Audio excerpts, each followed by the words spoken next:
In my last video, I explored the Redmond salt mine, where salt from an ancient sea was trapped underground around 160 million years ago.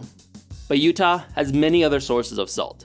And next, I'll be exploring 2 additional ones that trace their origins to another ancient body of water, but this time a more recent one that existed a mere 15,000 years ago. Lake Bonneville. Lake Bonneville formed during the last ice age around 32,000 years ago, reaching twice the size of Lake Michigan and covering a third of modern Utah. Through changes in the climate, this lake eventually dried up and left many of the smaller lakes in the area, including the Great Salt Lake. To the west, however, the terrain evaporated to form the Bonneville Salt Flats. Covered with a dense layer of salt from this former lake, the salts actually form a very flat 30,000 acre surface that's dense enough to drive on. Since 1914, this salt flat has been used over and over again to set land speed records. Since it's open to the public to drive on, I thought I'd give it a shot myself.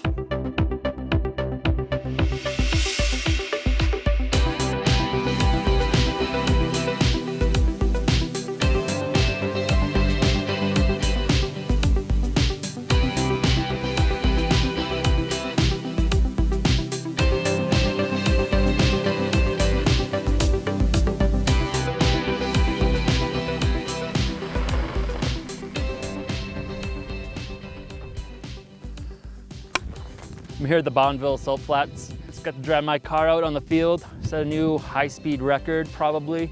I didn't really check the speedometer, but it's probably a record. And now I'm here, gonna collect some salt.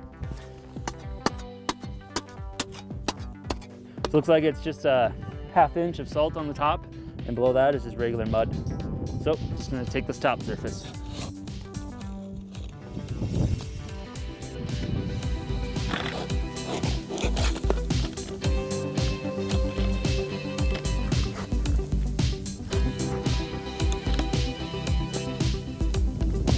Smells like ocean water.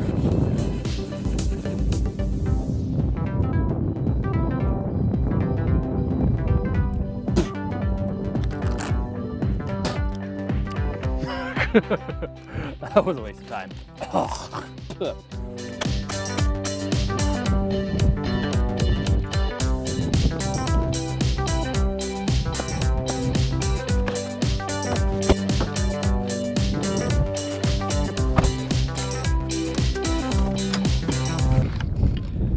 I've been left for dead.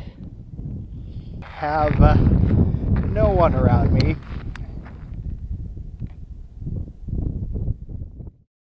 East of the Salt Flats is another remnant of Lake Bonneville, the Great Salt Lake. And into Rios Lake, 3 major rivers flow into it and deposit their minerals. Having no outlet, these minerals are trapped there and become concentrated as the water escapes to evaporation. This has resulted in the Great Salt Lake having around 27% salinity, almost 8 times as much salt as the ocean. All around the Great Salt Lake are several companies that extract various minerals from the lake salts, evaporating them in large pools. To get some of these salts myself, I stopped at the beach to collect some brine.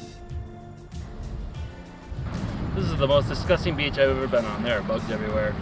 The water is filled with live bugs or dead bugs, I'm not sure. It doesn't really make it much better, but collect some brine.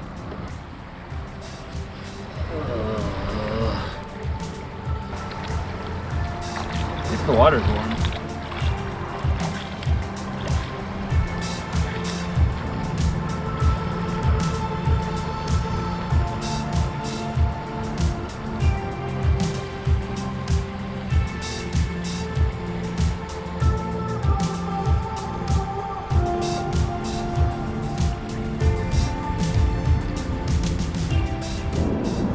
Actually not that bad once you get used to the smell and all the bugs. It's not too bad.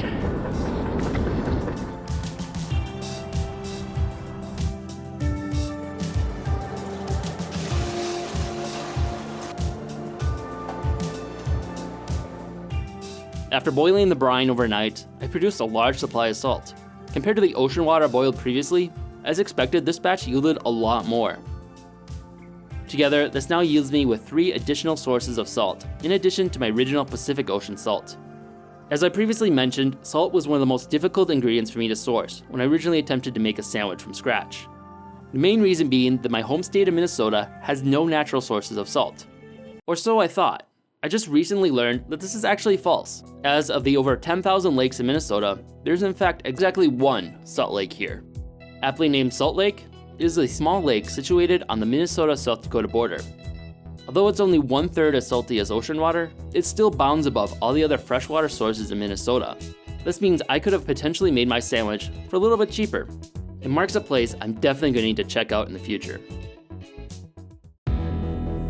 If you enjoyed this video, be sure to subscribe and check out other content we have covering a wide variety of topics. Also, if you've enjoyed these series, consider supporting us on Patreon. We are largely a fan-funded channel and depend on the support of our viewers in order to keep our series going. Thanks for watching.